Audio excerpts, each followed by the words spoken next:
everybody, welcome to the Corvette Expo with my special guest 2026. I'm sitting here with Steve. Steve, how's it going? It's going great, having fun. Man, thank you so much for coming and joining me at the show this year. Well, I appreciate the invite. The first time I saw the Corvette, I fell in love with it.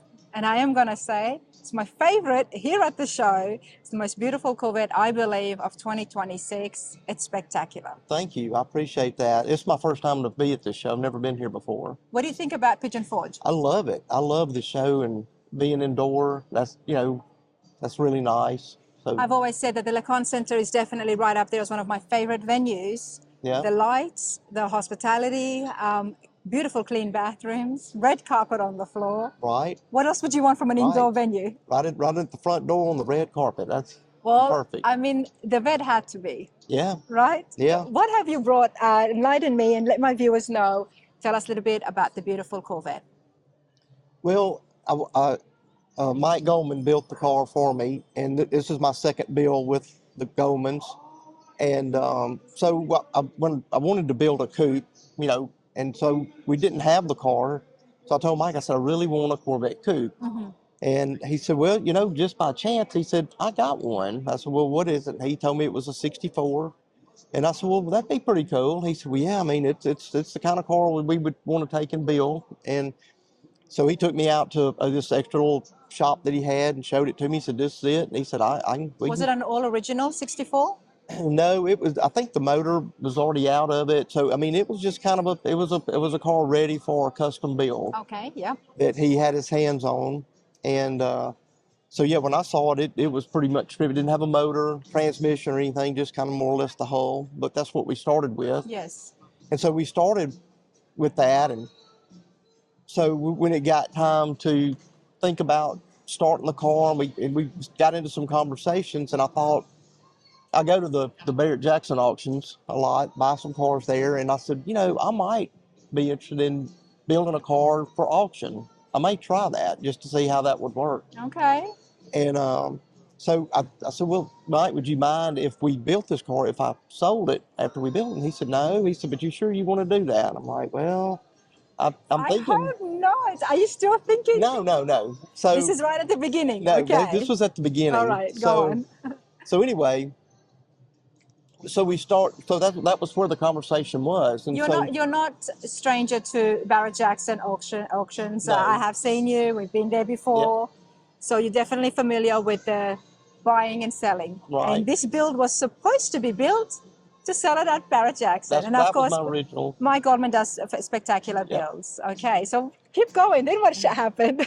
So Mike and Sherry and Talbert, they all have input, and they've got somebody that does their renderings, and so they got the guy to start the rendering of the car that would be for the auction car. Okay. And so this car, when we got the first renderings back, is totally different than what it looks like sitting right there. It's a totally different car. It was a blue car, but it was not that blue. But it was a lot of things different about that car. It's a beautiful blue right now. It was more of a highly custom car, more highly custom than this car as far as out of originality. Right. This car is a highly custom car, but still has a lot of originality look to it. Yes, it does, yeah. But we were going the totally opposite direction when we started. And so we got into it. Mike kept, he kind of kept throwing a little. He said, you sure you're going to want to sell this car? It's nice. It's going to be a nice car. It's a nice car. I'm like, well, I don't know. So finally, I kept thinking, and I'm like, well, if I was going to keep it, I don't really like I want side pipes on it. I don't want just the little fiberglass flares. And I want to change up some things about it. And he said, well, let's think about that. Mm-hmm. Well, next thing I know, they produced a rendering to me. Yeah. That I didn't know, it just came and said, okay, well, try to look at this. Yeah. And so I looked at that rendering, and I'm like, damn, that looks good. Yeah. Okay, well, let's go this route down that road. And we started talking about colors. We had a blue on it, but we didn't know the exact blue. Exact blue. And so they started going through, Sherry really was instrumental in the colors and trying to find colors. And so look at this and look at this. When we got to that point and picked the colors and we talked about the interior and all that, and So I started thinking then, I'm like, yeah, this car is going to be, You're going to fall in love with yeah, it. I'm not going to be able to turn loose of it. And so he got well into the car, and then when Talbert painted the car, when he put the paint on the car, and then I went and looked at it, I'm like, oh my God, like I had no idea that that color is just such a unique color. Yeah. And we derived that color off of an Aston Martin color, but then they did, certain formulas and everything and changed the pigment in it a little bit to give it its own flair of color. But it started off as an Aston Martin pure color. I feel like it's got a little bit of champagne in it. Yeah. I'm not, I believe they did. They only know what that little formula they did, but I think they did put a little pearl or champagne or something into the blue.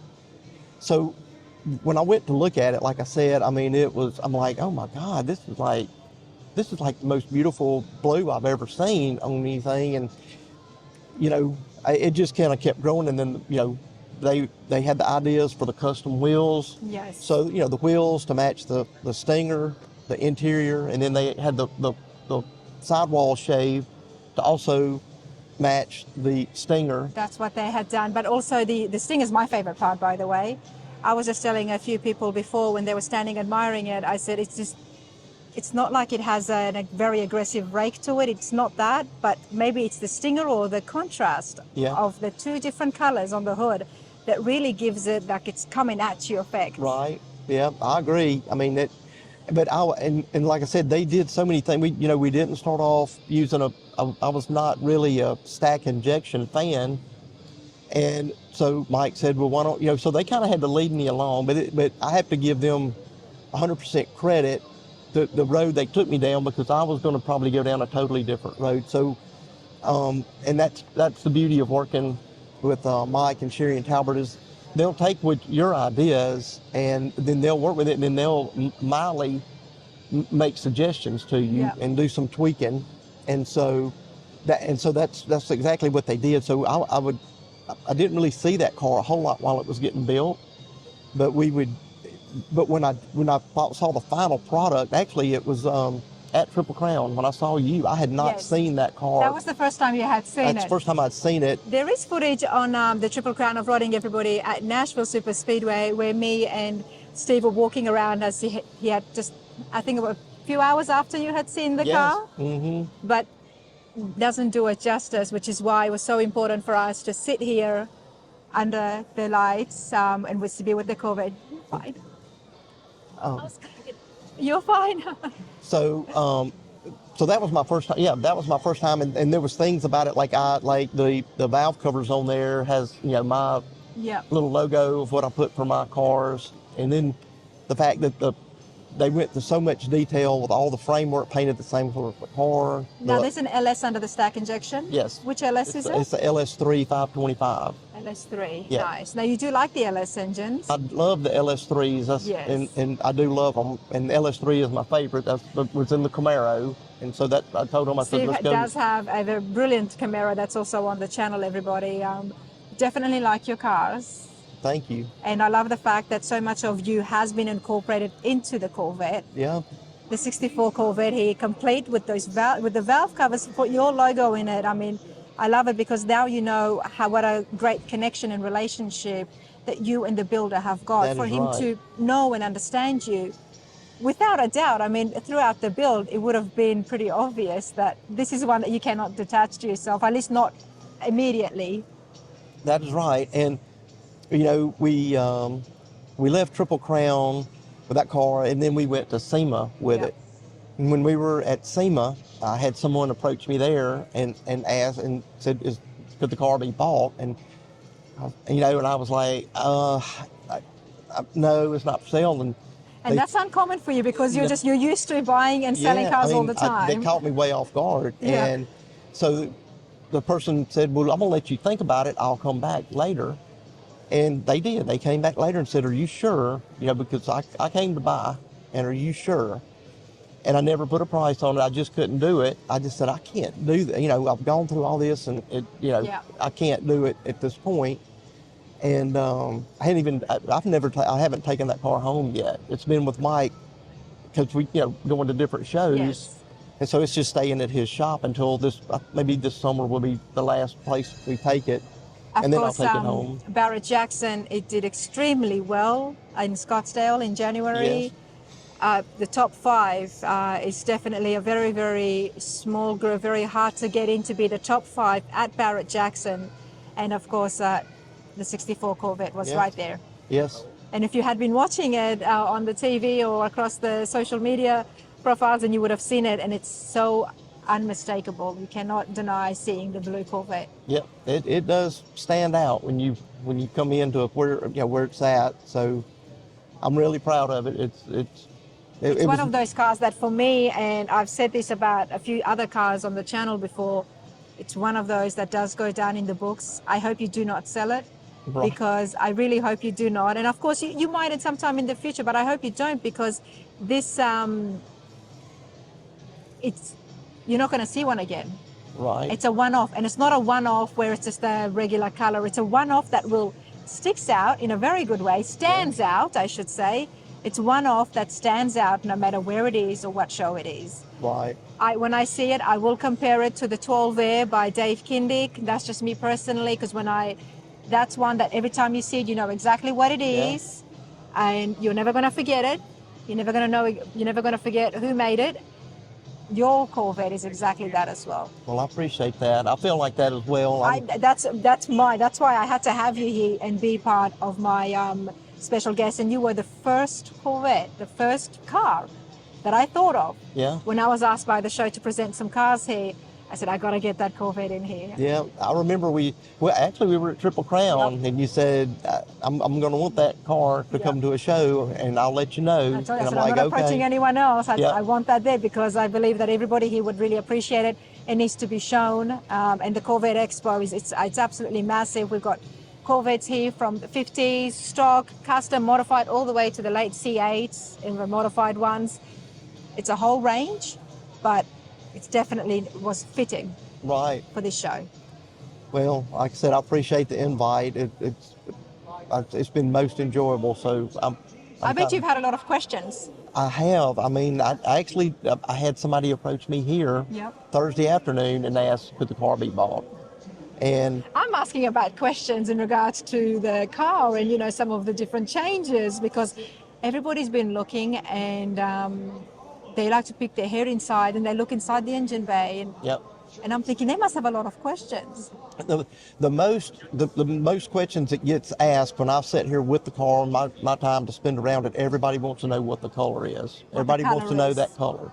And they will, if Mike's not around, I don't know exactly, and I don't even know if they know exactly. They probably have to get on their table and figure out how they made it. But anyway, I just kind of refer them to Mike and say, it started off as an Aston Martin color, but I don't know what happened after that. So, but everybody, that's the biggest thing that questions that I get is the color. What is that color? It's a very, very, it's very different. Yeah. It's very different. It's spectacular, and the interior is spectacular. It complements the blue so well. Right. What are your plans? Where can people at home expect to see the 64 next? We are it'll go to the wharf at Orange Beach. I think that may be Cruising Bama Coast show. That's the end of April. And then we're going to the Good Guys Nashville show, which is mid-May. And then I think we'll go to Columbus Good Guys in June. Okay. So I think that's a few shows out there. You will not be able to miss it. It's spectacular. It sounds brilliant. Yeah. And you're definitely going to be driving it around, not everywhere, but just a few places here and there. Right, exactly. Yeah, I'll get it home eventually, and then I'll just want to sit and kind of look at it for a while and think about it. And then take it for a few date nights. Yeah. It's beautiful. Love it. Hey, Steve, thank you so much for joining me. And I can't wait to see that car again after this week. All right. Well, I look forward to it and see you at the next show. Absolutely. Thanks a lot. Thank you. All right. Thanks.